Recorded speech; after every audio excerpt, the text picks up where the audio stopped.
Focus TG, una buona giornata a tutti voi telespettatori, ben ritrovati nei nostri studi in attesa che venga divulgato il bollettino di Azienda Zero per vedere un po' le variazioni di nuovi casi positivi, la situazione nei nostri ospedali, soprattutto negli ospedali del Veneto. Diamo subito la parola al governatore Luca Zaia, perché ha trattato proprio nello specifico la situazione della nostra regione, di questi aumenti importanti di casi positivi, Covid positivi, ma ha trattato anche il tema caldo, che è quello del nuovo DPCM che è stato divulgato proprio nelle scorse ore da Roma. Allora sentiamolo. Il Covid mi ha insegnato che ogni giorno ha la sua pena. L'avete visto? 41 in terapia intensiva sono 10 in più, un terzo in più. Non è emergenza sanitaria, ma se questo diventa un trend, diventerà emergenza sanitaria. Così il presidente del Veneto all'aggiornamento sui dati dell'epidemia. Attenzione massima alla curva dei contagi, perché la pressione sugli ospedali comincia a farsi sentire, con 362 ricoverati e 41 in terapia intensiva. 41 non sono un problema gestionale in questo momento, non sono un problema gestionale. Noi abbiamo 464 terapie intensive, le possiamo portare tranquillamente a 1 migliaio. Tranquillamente vuol dire paralizzare tutta la sanità, ma le possiamo portare a 1 migliaio per salvare la vita a 1000 persone. Il dato positivo è che ad oggi il 97% delle persone in isolamento è asintomatica, ma non bisogna abbassare la guardia preparandosi anche al peggio. Vi confermo che se dovesse esserci la posizione di estrema difficoltà, noi comunque dobbiamo ricorrere ai Covid Hospital. Ne avevamo 10. Per ora non serve, continua Zaia, appellandosi alla responsabilità dei cittadini, ripetendo per l'ennesima volta l'appello ad indossare la mascherina. Ci sono poi le nuove misure inserite dal governo nel nuovo DPCM per contenere i contagi. La discussione con le regioni è andata avanti fino a notte fonda. Io continuo a dire che dietro ad ogni provvedimento ci deve essere, quando è restrittivo nei confronti di alcune attività, ci deve essere un provvedimento economico di sostegno a quelle attività. Se tu chiedi a un comparto di fare sacrificio a favore di una comunità, perché questo è quello che chiediamo o che chiedono, è altrettanto vero che questo sacrificio, perché lo chiedi a pochi per una comunità, lo devi considerare e deve essere remunerato questo sacrificio. Altro elemento di discussione posto da Zaia al governo è quello degli assembramenti sui mezzi pubblici, ricordando che in Veneto ci sono ogni giorno oltre 700.000 studenti che li usano. Capite che se cominciamo a prendere le ultime 2 classi, le ultime 3 classi, facciamo didattica a distanza, che so, un giorno alla settimana, 2 giorni o una settimana sì e 3 no, vanno a scuola, eccetera, capite che si toglie tanta pressione ai trasporti. Leggo che il ministro Azzolina dice non se ne parla, ok, segnatevi la data e tutto, vedremo. Se le cose dovessero peggiorare, magari poi ci ritroviamo le scuole chiuse. E allora vediamo assieme la tabella divulgata da Azienda Zero, vediamo le variazioni che ci sono state nella notte. Si notano 657 nuovi casi positivi, un totale con tampone positivo, dato cumulativo di 32.973. Per quanto riguarda invece i ricoveri in terapia intensiva e in area non critica, allora abbiamo meno 1 pazienti in area non critica e 2 persone invece in più in terapia intensiva. Variazione delle persone che hanno perso la vita da ieri sera ad oggi invece è di 4, quindi 4 persone che appunto sono morte a causa coronavirus in queste ore negli ospedali della nostra regione. Continuiamo a parlare di Covid, continuiamo a parlare, Zaia stesso ha accennato al discorso del nuovo DPCM, come muoversi, e certo è che la cosa sta preoccupando e non poco i commercianti, chi ha le attività, e siamo soprattutto a Padova. Dovremo riuscire a collegarci tra pochissimo anche, ecco adesso la vedo, con la nostra Valentina Visentini, che appunto ci spiega, ci illustra la situazione a Padova anche del commercio, delle varie attività che stanno tremando. Valentina, ti vediamo, situazione molto difficile dopo il nuovo DPCM che è stato divulgato nelle scorse ore, giusto? Certo, abbasso la mascherina perché sono sola, anche se all'esterno, lo ricordiamo, va comunque indossata, ma mi trovo da sola nel giardino della redazione, quindi in questo caso la posso abbassare così magari mi sentite anche meglio. Come hai detto tu Vanessa, c'è molta preoccupazione a Padova tra gli esercenti dopo le ultime disposizioni previste dal DPCM del governo, chiusura dopo le 24, il divieto di consumazione all'esterno dei bar e quindi l'associazione di categoria APE ha già stimato una prima perdita, ovvero circa 100.000 euro al giorno per un totale di 3 milioni di perdita di guadagni. Questa è la prima stima fatta ed è davvero agghiacciante anche per proprio la fisionomia, la foto dei locali padovani che sono molto piccoli con plateatici dove si consuma per lo più all'esterno. Il fatto di non poter più bere una bibita all'esterno, addirittura il paradosso è quello del gelato, cioè io dopo le 21 non posso più prendere un gelato e mangiarlo subito fuori dalla gelateria, ma devo incamminarmi e consumarlo in un altro luogo. Quindi insomma c'è un po' di preoccupazione, molta incertezza perché non si sanno poi, ci c'è molta difficoltà nell'attuazione concreta di queste norme. E di fatto grande preoccupazione da parte degli esercenti. Poi per quanto riguarda Padova, adesso abbiamo anche alcune notizie di cronaca che ci sono appena arrivate, sempre legato alla questione del DPCM, la conferma arrivata dopo la riunione in prefettura del Comitato per l'Ordine e la Sicurezza Pubblica che si farà la tradizionale fiera di Arsego, la 273esima edizione, quindi non viene cancellata dopo le nuove disposizioni, ma è confermata, si farà ovviamente con delle restrizioni perché come già ci aveva annunciato ieri il sindaco di San Giorgio delle Pertiche Daniele Canella, non ci sarà la parte della discoteca, quindi di tutta l'animazione serale, ma sarà una fiera che si svolgerà di mattina con il mercato, con le bancarelle e gli espositori. Si potranno consumare cibi e bevande solo nelle bancarelle dove c'è il servizio al tavolo, quindi consumare al tavolo il proprio panino e la bevanda. Quindi non ci si potrà prendere per asporto, le bancarelle ovviamente ridotte, l'ingresso con il contapersone, quindi agli ingressi il controllo da parte di vigili, protezione civile e forze dell'ordine e anche dei droni, ci ha detto proprio il sindaco, e per capire sempre tenere monitorato quante persone sono all'interno del settore fieristico, che ovviamente è tutto all'aperto. Queste appunto le disposizioni, ma la conferma è arrivata proprio stamattina perché il vertice in prefettura si è concluso intorno alle 10:30 e quindi il sindaco ci ha confermato che la 273esima edizione della fiera di Arsego si farà. Cambiando argomento, lo sapete, ieri lo abbiamo annunciato nei nostri telegiornali, purtroppo è scomparso l'ex consigliere regionale del Partito Democratico Claudio Sinigaglia. Continuano i messaggi di cordoglio che arrivano da tutti gli esponenti politici cittadini e del Veneto. Oggi abbiamo saputo quando sarà la data dei funerali, sono previsti per venerdì con due momenti importanti. Un primo momento live per ricordare la sua funzione di politico a Palazzo Moroni alle 9:30. Venerdì mattina ci sarà l'Alzabara nel giardino appunto di Palazzo Moroni e poi il corteo funebre si sposterà per la messa e la funzione religiosa prevista nella parrocchia di origine dell'ex consigliere regionale e anche ex vice sindaco di Padova. Alle 10:30 i funerali si svolgeranno nella parrocchia di Santa Maria Assunta a Chiesa Nuova.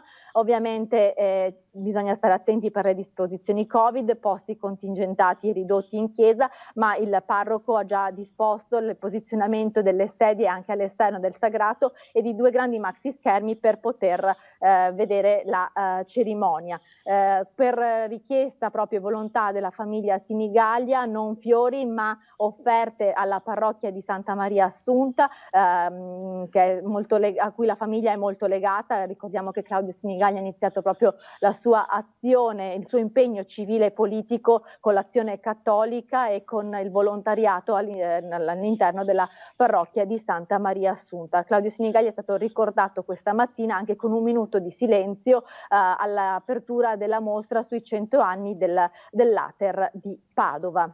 Ecco, allora a proposito, vediamo assieme un'altra cosa, Vanessa, volevo darvi un aggiornamento dell'ultima ora, perché l'abbiamo proprio, la notizia è arrivata 2 minuti fa. C'è stato purtroppo un incidente mortale sul lavoro qui a Padova, in via Montà, durante un intervento di alcuni operai di Acegas APS che stavano posizionando dei tubi sotto il terreno. C'è stato un cedimento del terreno della buca dove questi operai stavano lavorando in via Montà. Un operaio purtroppo è deceduto in questo incidente, l'altro collega invece è ferito. È proprio una notizia dell'ultima ora che ci è arrivato giusto due minuti fa. Ovviamente vi aggiorneremo poi nelle prossime edizioni dei nostri telegiornali. Grazie alla nostra Valentina Visentin, ha parlato appunto della scomparsa di Claudio Sinigaglia. Vediamo allora il servizio che è stato realizzato proprio dalla redazione di Padova. Bisognerebbe anche chiedere le dimissioni dell'assessore, perché di fronte a un disastro del genere la cosa è molto molto grave. Però serve chiarezza, serve molta chiarezza da tanti punti di vista. Pacato nei toni, sempre, anche quando sferrava un attacco, una dote rara per un politico. Questa era Claudio Sinigaglia, l'ex assessore regionale del Partito Democratico ed ex vice sindaco di Padova, è scomparso all'età di 62 anni. Da qualche giorno era ricoverato in ospedale per l'aggravarsi di un tumore. Una persona per bene, dai modi gentili, equilibrato e preparato, gli aggettivi che più sono stati usati per descriverlo da chi lo conosceva bene. Il cordoglio unanime dal mondo politico, ma anche delle associazioni. La lunga storia di impegno civile e politico di Sinigaglia infatti era iniziata con l'Azione Cattolica, dove aveva fatto per anni l'animatore. Una storia politica cominciata dal basso, prima nel consiglio del suo quartiere a Padova, poi in consiglio comunale nel 1990, dove era entrato con la DC. Nel 1995 Flavio Zanonato lo nomina assessore alla casa e allo sport, un ruolo che ricopre anche dopo la pausa all'opposizione durante la guida del comune da parte di Giustina Destro. Nel frattempo passa alla Margherita e poi al PD. Zanonato infatti nel 2004 lo rivuole in giunta e lo nomina anche vice sindaco. Nel 2009 è di nuovo assessore sempre con Zanonato, un incarico però che lascia nel 2010 quando viene eletto in Consiglio regionale con il PD. In questi 10 anni di impegno in Consiglio regionale abbiamo portato avanti insieme tante battaglie e Claudio è stato un infaticabile difensore della sanità pubblica e delle politiche sociali, hanno scritto in un messaggio gli ex consiglieri regionali del Partito Democratico Stefano Fracasso, Bruno Pigozzo e Graziano Azzalin. La battaglia per l'ospedale Sant'Antonio e contro i ritocchi ai canoni Ater sono stati i suoi ultimi impegni. Stima e affetto per il suo equilibrio nel perseguire le sue battaglie politiche, lo ricordano così Vittorio Ivis e Davide Tramarin, rispettivamente segretario provinciale e cittadino del PD padovano. Mai fatto mancare un suo consiglio, un suo garbato suggerimento sui temi della sanità regionale, è stato un riferimento lucido e preparatissimo, scrive invece Arturo Lorenzoni. Sinigaglia lascia la moglie Roberta e 3 figli, Edoardo, Gregorio e Virginia. E abbiamo sentito dalla collega Valentina Visentini che appunto i funerali di Sinigaglia si terranno venerdì prossimo alle 10:30. C'è una breve pausa, ci troviamo tra pochissimo.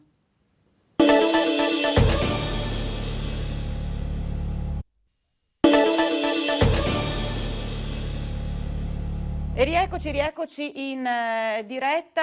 Tra brevissimo dovremo riuscire a collegarci con la collega Monica Smiderle, perché ha seguito una brutta storia avvenuta a Colceresa, in località Molvena nello specifico, un incidente stradale mortale, poi dai contorni molto particolari. È morto un uomo, è morto un cacciatore, il titolare di una nota trattoria del posto di Molvena, ma comunque ecco, adesso appena riusciamo a metterci in contatto con Monica Smiderle vedremo tra l'altro come stanno veramente le cose, com'è la situazione. Invece si parlava delle novità che sono arrivate appunto da Roma, direttamente da Roma, questo nuovo DPCM, e a Vicenza abbiamo sentito il commento del prefetto. Non parlerei in nessun modo di lockdown, parlerei piuttosto di regolamentazione. Anche a Vicenza la stessa possibilità di somministrazione di alimenti e bevande soltanto da seduti e quindi all'interno dei locali o nei plateatici, insomma era un'esperienza che abbiamo già vissuta con un'ordinanza ad hoc del sindaco Rucco, quindi in effetti adesso diventa un fatto di sistema generalizzato, però ecco, non vedo che questo potrebbe comprimere particolarmente particolarmente come dire, le aspettative di legittimo guadagno degli esercenti. È evidente che nel momento in cui si richiede l'utilizzazione della mascherina all'esterno in tutti i momenti della giornata, un'esigenza di garantire un'implementazione dei controlli c'è. È chiaro che si tratta di un tipo di attività in cui l'apporto delle polizie locali è fondamentale e quindi a loro abbiamo chiesto una particolare attenzione. Io peraltro a proposito del tema degli assembramenti ho chiesto specificamente una certa attenzione anche nei momenti di ingresso e uscita dagli istituti scolastici. Certamente non manderemo la polizia a casa della gente, ma questo mi sembra scontato. Ecco, restrizioni però saranno quelle che avranno i vari locali pubblici, bar, ristoranti. Abbiamo sentito anche nel Padovano com'è la situazione, una situazione che sta preoccupando e non poco la gente. Allora siamo stati in centro a Bassano per capire il polso un po' della situazione. Adesso vedo che si è collegata però Monica Smider, la vedo in collegamento. Monica, un bruttissimo incidente stradale, mortale, particolare quello che è successo, vittima un cacciatore. Raccontaci un po', Monica. Sì, buongiorno Vanessa, buongiorno a tutti i nostri telespettatori. Come dicevi, mi sono recata questa mattina a Colceresa, precisamente a Molvena, per questo incidente, come dicevi tu, particolare. Purtroppo dobbiamo raccontare come dato di cronaca che ha perso la vita un pensionato del posto, Antonio Xausa, una persona molto nota a Molvena perché per anni ha gestito il ristorante La Trattoria Tre Ponti, una persona molto conosciuta, un appassionato di caccia. Che cosa è successo? In via Parisoni Antonio Xausa aveva una casupola, insomma un capanno per cacciatori. Lui era solito andare lì il mattino presto. Purtroppo mentre stava scaricando l'auto, forse per un'avaria al sistema frenante oppure potrebbe aver dimenticato di tirare il freno a mano, in buona sostanza l'auto l'ha travolto e l'ha trascinato giù per la collina. Per Antonio Xausa non c'è stato purtroppo nulla da fare, il suo corpo è stato ritrovato qualche ora dopo, in realtà verso le 9:30 di questa mattina, da un passante. Con ogni probabilità, considerate le abitudini del pensionato, lui potrebbe essere andato presso il suo capanno intorno alle 6 del mattino, perché quello era l'orario solito suo di uscita di caccia. E poi è stato ritrovato, come vi dicevo, verso le 9:30. Sul posto i carabinieri, i vigili del fuoco, il SUEM, i medici hanno provato anche a rianimare, ma per l'uomo non c'è stato nulla da fare, è morto lì lungo la collina appunto a Molvena. C'erano presenti sul luogo anche i figli, un grande dramma. Sono arrivati anche i tanti amici, gli appassionati di caccia che con lui condividevano questa passione. Per il momento, Vanessa, da Molvena è tutto, ti restituisco la linea. Grazie allora alla nostra Monica Smiderle, davvero una brutta vicenda di cronaca, vittima questo cacciatore di Molvena. Parlavo poco prima del collegamento appunto dell'effetto che stanno avendo i dettami posti dal nuovo DPCM romano, abbiamo sentito la gente, abbiamo chiesto anche ai bassanesi cosa ne pensano, soprattutto per quanto riguarda le chiusure e le restrizioni che vengono a gravare su locali pubblici, bar, ristoranti e quant'altro. Secondo me è una questione di buonsenso, il momento richiede grande oculatezza e riguardarsi, perché il discorso sta andando sempre peggio. Secondo me è una cosa valida, facciamo un sacrificio e vai. Senz'altro, sono d'accordo. Poi ovviamente i controlli sono quelli che sono, perché non è che ci può essere uno stato di polizia che entra in casa e viene a vedere. Lì c'è soltanto il senso di responsabilità del singolo, ecco, si spera questo per venirne fuori. Difficilmente rispettabile, non si può tenere sotto controllo le feste in casa. Per quanto riguarda i locali non credo che cambierà moltissimo. Se qualcuno vuole fare assembramento fuori da un locale lo farà comunque. Ci vorrà più controllo, vediamo se ci sarà. Trovare un giusto equilibrio su quello che dovrebbe essere, e però non si può più andare a fare lockdown come è stato fatto, perché Non ci sono più le risorse perché la gente non è più capace di farlo, siamo l'animale sociale, quindi è un po' difficile insomma non socializzare. Bisogna prestare attenzione in tutti i momenti della nostra vita, quindi un po' di sacrificio da parte di tutti è necessario per conto mio. Purtroppo c'è gente che non vuole ascoltare a volte, perché io guardi, ho lavorato in ristorante giù al mare, in albergo, quante volte che ti entrava gente senza la mascherina. Te cortesemente gli dicevi col sorriso, senza che si vedeva, possiamo dire, metta sulla mascherina. Purtroppo in Italia abbiamo una cosa che non guardiamo le leggi. E invece in piazza San Marco a Venezia andiamo a vedere un po' com'è la situazione per le attività commercio e quant'altro, perché pensate che proprio in piazza San Marco un'attività su 4 è chiusa a causa proprio questa forte penalizzazione data dall'effetto coronavirus.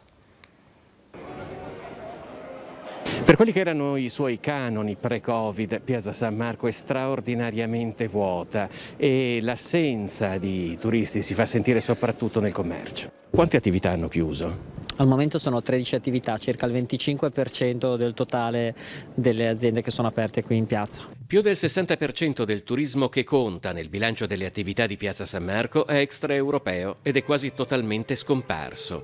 Raramente si è assistito ad una crisi in grado di radere al suolo in così poco tempo un tessuto commerciale che fino a ieri appariva di una floridezza inattaccabile. Chi ancora resiste non vende quasi niente e le spese sono rimaste ingenti. I turisti non ci sono più, ma i prezzi di affitto dei locali, dei negozi che continuano a essere qui sulla piazza sono rimasti gli stessi, ma senza clientela è un po' difficile far quadrare i conti. Quanto costa in media un affitto in piazza San Marco o nell'area vicino a piazza San Marco? Diciamo che se mediamente per un arco il prezzo è tra i 7.500 e i 10.000 euro. Poi se uno affitta 2 archi è proporzionalmente un po' più basso e via discorrendo. Non ci si sta più dentro? Purtroppo no. Nella quasi totale assenza di introiti, le attività che ancora riescono a tenere aperto sono spesso quelle di chi non è in affitto. Siamo dei privilegiati di fatto, ecco, questo voglio dire. Rispetto, io avevo un altro negozio e ne avevo un altro ancora. Quello dove pagavo l'affitto a marzo l'abbiamo dovuto chiudere. Secondo lei è impensabile tornare a lavorare con una clientela residente? Impensabile. Venezia è impensabile. Venezia ci sono 50.000 persone, di cui 20.000, 30 sono anziani. Non c'è mercato neanche per le scarpe a Venezia, non ci sono più negozi di scarpe. Lo spopolamento ha reso Venezia incapace di resistere da sola anche per pochi mesi. Sfruttata oltre ogni limite, l'industria turistica che movimentava miliardi di euro all'anno si è dimostrata un gigante dai piedi d'argilla. L'ultimo decennio è stato un turismo di massa che ha massacrato questa città, che è una città veramente delicata e fragile, e nessuno ha capito questo problema qua, e adesso queste sono le conseguenze purtroppo. Non è solo il Covid è una conseguenza, la 4-12 novembre è un'altra conseguenza, ma avevamo già raschiato il barile, insomma la città aveva già raschiato il barile. Lei dice che si è puntato su un turismo di bassa qualità che alla fine ha allontanato, diciamo, quello di qualità. Sicuramente. Se Venezia e i veneziani hanno commesso qualche peccato nella gestione della propria città, oggi li stanno pagando con gli interessi. Senza contare ciò che sta accadendo nel resto della città, la crisi per le attività di piazza San Marco è appena iniziata. Oltre a quelle che abbiamo detto aver già chiuso, ce ne sono almeno 4 che sono in odore di chiusura nei prossimi mesi. Con questa evoluzione negativa si potrebbe sfiorare quasi il 50% delle chiusure in quest'area. Almeno il 50% nei prossimi mesi. Nuove direttive anti-assembramento, siamo andati a Belluno e sentiamo un po' i gestori di bar e ristoranti come le vedono. Mondo della ristorazione e bar del Bellunese alle prese con le direttive contenute nel nuovo DPCM. Se la stretta per alcuni rappresenta una linea di continuità rispetto alle attenzioni che già venivano messe in pratica per evitare assembramenti, non vale altrettanto per i locali che invece contano anche sulle affluenze dopo le 24. Per quanto riguarda la mia attività è abbastanza è abbastanza in linea con i provvedimenti che c'erano prima. L'unica cosa è la chiusura a mezzanotte, ma bene o male per me non è un problema.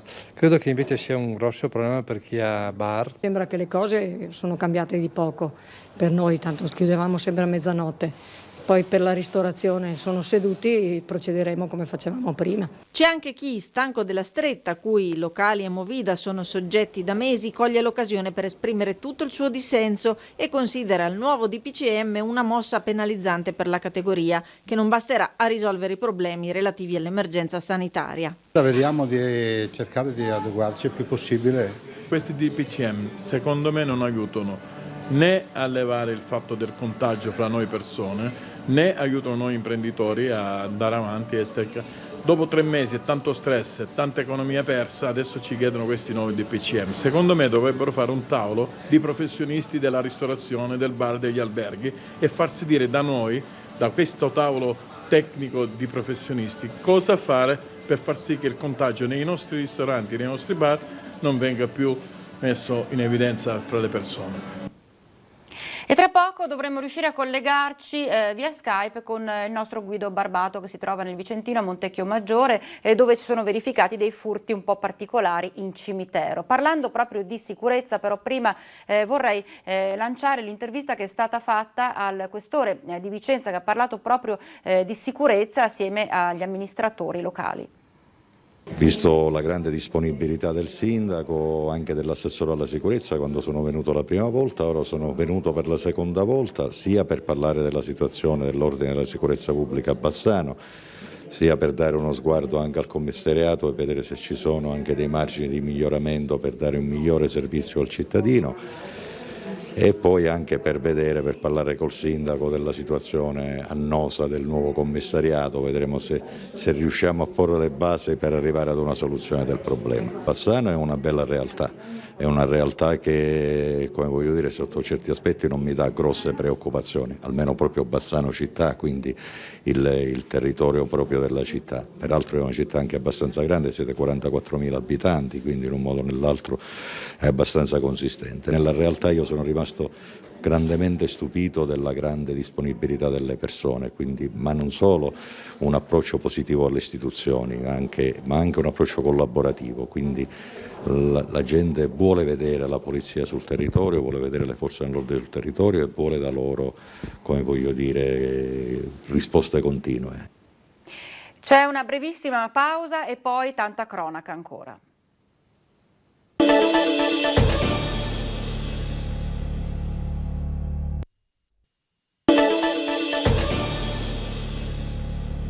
E rieccoci in diretta, abbiamo collegato via Skype anche il nostro Guido Barbato, si trova a Montecchio Maggiore davanti al cimitero. Che succede, Guido, davanti al cimitero di Montecchio? Buongiorno Vanessa, buongiorno a tutti. Più che davanti al cimitero di Montecchio succedono delle cose spiacevoli dentro il cimitero di Montecchio. Come hanno accertato i vigili urbani della polizia locale, succede che ci sono delle persone che tolgono i fiori dalle tombe e li mettono in quelle dei propri cari. Questo fenomeno, ci diceva poco fa il sindaco, sembra che non fosse esattamente nuovo, sembra non sia esattamente nuovo.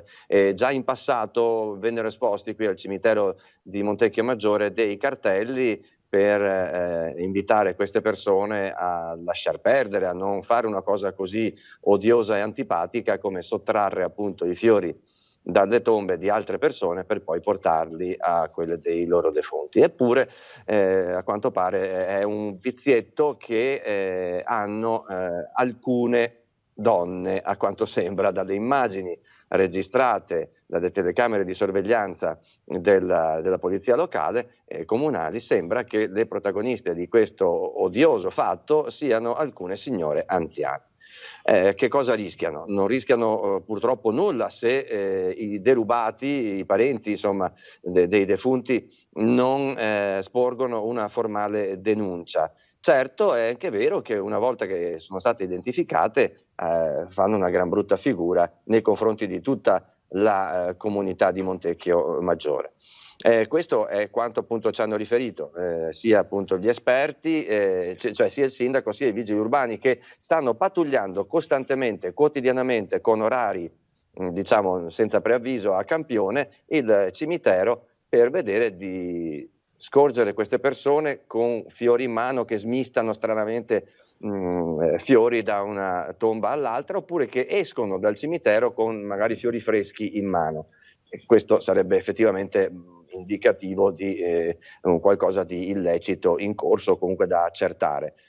Poi, se teniamo presente che non manca tantissimo alla ricorrenza del 2 novembre, il Comune ha quindi voluto divulgare ulteriormente, anche a mezzo nostro, lo faremo nel TG di questa sera, un avviso a queste persone: non provateci, non riprovateci, perché procederemo in questo caso una volta identificati, tanto più a ridosso del 2 novembre, quando magari le persone preparano le tombe dei loro cari in vista della ricorrenza di tutti i santi e dei defunti, e poi ovviamente anche nei giorni a seguire, quando le tombe dopo il giorno 2 saranno perfettamente decorate dai fiori, dalle piante lasciate dalle persone di Montecchio per i loro defunti. Questo è quanto. A quanto pare le protagoniste di questi odiosi furti sarebbero delle signore anziane, forse un vizio, non credo una grande forma di risparmio. Fa un po' sorridere la cosa, per quanto scocci parecchio ai diretti interessati, però fa sorridere immaginare queste vecchiette che vanno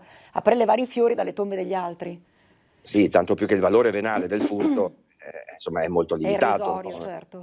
Siamo d'accordo. Vi do, ecco, questa era la notizia principale che arriva da Montecchio in queste ore. Ne è arrivata un'altra che ci è arrivata sempre dal municipio pochi minuti fa. I vigili della polizia locale dei Castelli, appunto qui di Montecchio Maggiore, ha comminato una sanzione di ben 1.500 euro al titolare di una sala slot in località Alte Ceccato, perché sapete che gli orari di accensione di queste macchine sono regolamentati dalla regione, sono anche piuttosto contingentati, visto il fenomeno collegato delle ludopatie e dello spreco di denaro, e avevano 3 apparecchi accesi fuori dall'orario consentito, e la sanzione è scattata di 500 euro di multa per ognuna di queste macchine, totale 1.500 euro. Continueranno i controlli anche appunto in esercizi di questo tipo sul territorio comunale, ci ha confermato il sindaco Gianfranco Trappola. Bene, quindi avremo poi anche un quadro molto più completo nei telegiornali di questa sera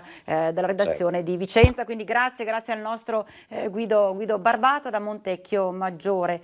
E noi invece continuiamo con il nostro notiziario, con il nostro telegiornale, e parliamo un po' della reazione che c'è stata dopo i limiti che il nuovo DPCM ha portato nelle case, nel senso che sappiamo benissimo tutti quanti che adesso c'è un limite preciso di persone che possono ritrovarsi in un'abitazione, parliamo ovviamente di non conviventi, e quindi questa cosa sta un po' destabilizzando la gente, ma sentiamo. È una raccomandazione, ma credo che andare a limitare la vita privata delle persone nella propria casa sia un po' esagerato.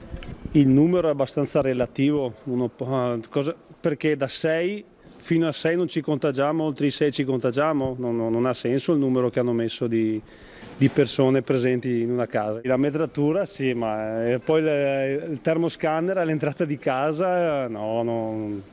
È un po' troppo esagerato. Rischia di penalizzare eccessivamente i rapporti interpersonali. L'idea di mettersi la mascherina in casa, lei come la vede? Allora diventa impossibile, cioè impraticabile. Penso che adesso attualmente sia ragionevole, purtroppo dobbiamo condividere e conviverci, e questo è un nuova legge. Penso a come faranno a controllare, cioè resta in casa, chi garantisce che sono 6 e non 8 piuttosto che 10?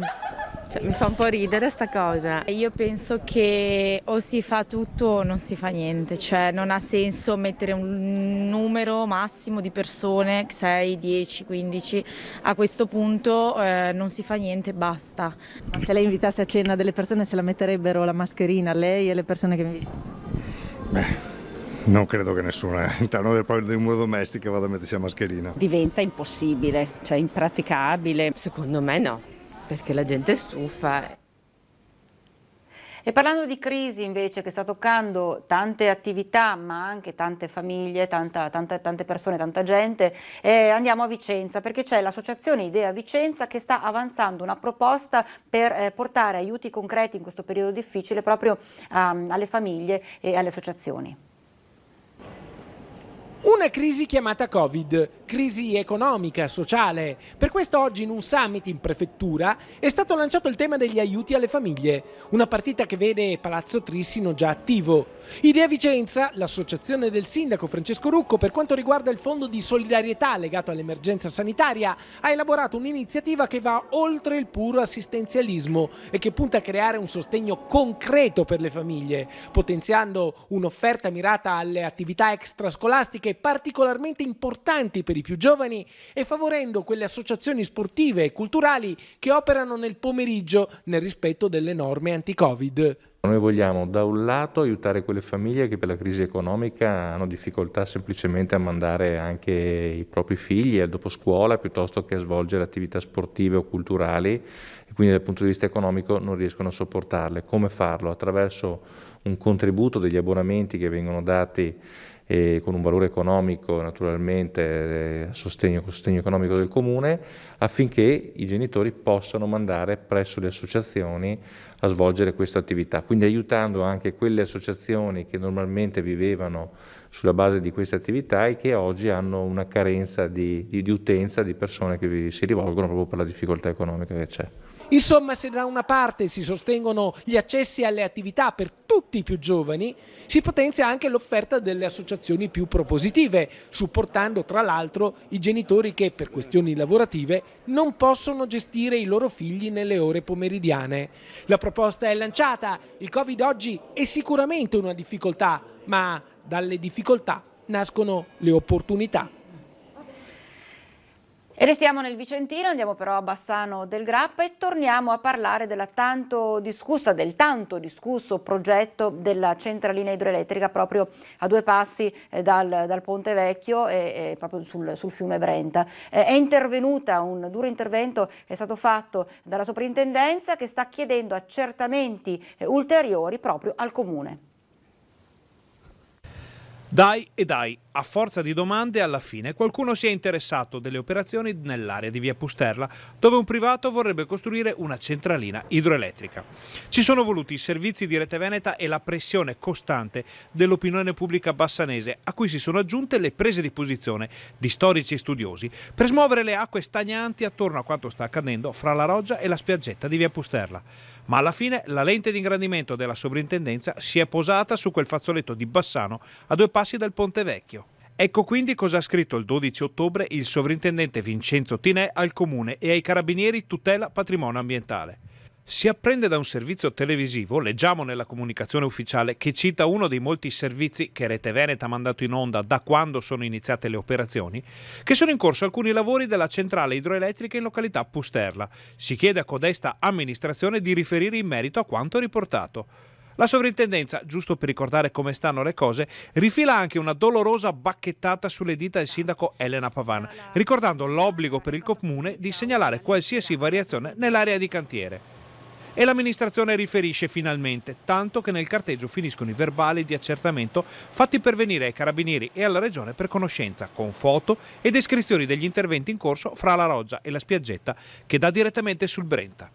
Ora la palla passa alla sovrintendenza che ha in mano tutto il materiale necessario per definire in modo preciso la situazione. Ma al sovrintendente Vincenzo Tinè e al sindaco Elena Pavan chiediamo, visto che proprio le domande di Rete Veneta hanno fatto partire questo carteggio e mosso le istituzioni, se ci siano i presupposti per un sequestro dell'intera area. E proprio su questo argomento è intervenuta la sindaca di Bassano del Grappa, Elena Pavan. Dopo i nostri molti servizi sulle operazioni nell'area di cantiere di via Pusterla, anche il sindaco Elena Pavan ha ritenuto di intervenire coinvolgendo, tramite il dirigente dell'ufficio comunale competente, i Carabinieri tutela patrimonio culturale, la sovrintendenza e la Regione. Dalla parte mia è stata spedita una lettera alla sovrintendenza e una anche ai carabinieri informandoli delle lavorazioni che sono state effettuate sul sito. Quindi siamo in attesa che a seguito di questa tempestiva segnalazione vengano effettuati controlli del caso per verificare se era possibile movimentare i massi. E a questo punto anche il sindaco Elena Pavan inizia a farsi delle domande. Se fossero realmente legittimi, nel senso che comunque o quantomeno opportuni, perché c'è un provvedimento effettivamente del giudice che anticipa un po' l'esito nel merito di tutta la vicenda, perché sembra, il giudice si è spinto a scriverlo in un provvedimento che seppur non è definitivo, dice che sembra che il parere finale, se si può fare o meno la centralina, sarà negativo. Quindi mi chiedo anche se era opportuno partire con delle movimentazioni quando probabilmente l'esito sarà negativo per la Belfiore. E vedremo come si evolverà questa situazione. Intanto ci fermiamo per qualche minuto, ci vediamo tra poco.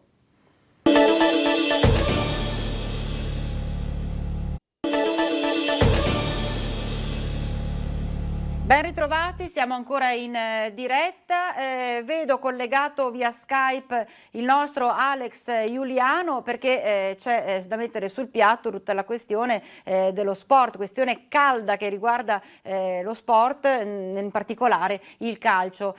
Allora si continua con questi campionati, possono continuare a giocare i dilettanti, come funziona Alex? C'è parecchia tensione sull'argomento. Ciao Vanessa, buongiorno a tutti i nostri telespettatori. Allora, la situazione è chiaramente strettamente legata all'attività, alla curva dei contagi e a come poi si evolverà la situazione epidemiologica. Però al momento diamo un messaggio rassicurante. Si continua a giocare, lo sport dilettantistico è sotto l'egida del CONI, della FIGC e della Lega Nazionale Dilettanti, quindi è regolamentato, è tutelato da misure di sicurezza che vengono applicate dalle società e può continuare a prescindere dalle limitazioni contenute nel nuovo DPCM che riguardano soprattutto, anzi oserei dire esclusivamente, l'attività amatoriale. Quindi noi oggi avremo proprio ospite questa sera a Sport in Casa Patrick Pitton, che è il vicepresidente vicario della Lega Nazionale Dilettanti qui in Veneto. Abbiamo già sentito Patrick, abbiamo già delle anticipazioni.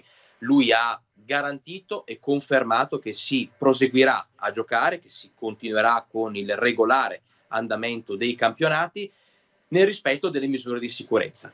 Si erano diffuse un po' di voci, un po' di fake news nella giornata di ieri e dell'altro ieri circa eventuali stop del settore giovanile, dell'attività di base, quindi quello con i bambini soprattutto. In realtà arrivano messaggi e rassicurazioni importanti da parte degli organi federali, si continua a giocare. Questa è una cosa che sicuramente per tutti gli appassionati e i tifosi è importante, anche perché abbiamo sentito il presidente Cosimo Sibilia, che è il presidente della Lega Nazionale Dilettanti a livello nazionale, che in un'intervista ha dichiarato come un eventuale stop dei campionati, un eventuale stop della stagione sportiva sarebbe un dramma non solo economico, ma a 360 gradi per tutto lo sport. Addirittura si perderebbero il 50% delle società dilettantistiche che non ripartirebbero più in caso appunto di un nuovo stop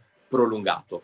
Per il momento si respira, Vanessa, un cauto ottimismo. Bene, sono buone notizie, Alex, quelle che dai. Si va avanti. Si va avanti, certo. Allora grazie al nostro Alex Giuliano, l'appuntamento alle 8 con tutti gli aggiornamenti quotidiani che Alex fornisce a voi telespettatori. Dallo sport alla musica, rapidissimamente andiamo a Vicenza, vediamo questi musicisti che dal conservatorio arrivano a fare i musicisti di strada, in una maniera un po' particolare, vediamo.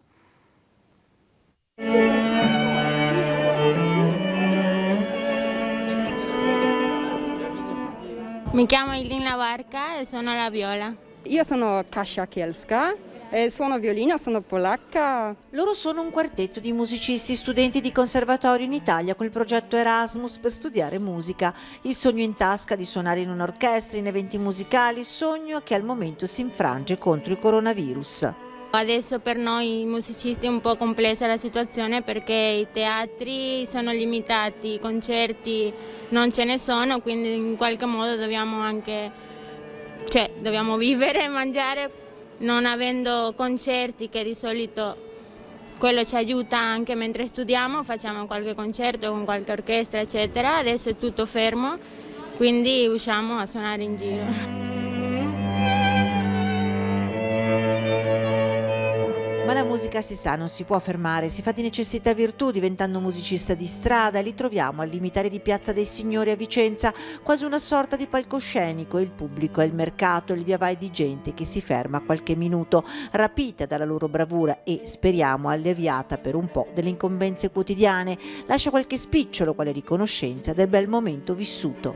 La gente apprezza molto, diciamo che abbiamo le città che preferiamo di più, che amiamo, però zona Veneto diciamo che è buonissima, la gente apprezza.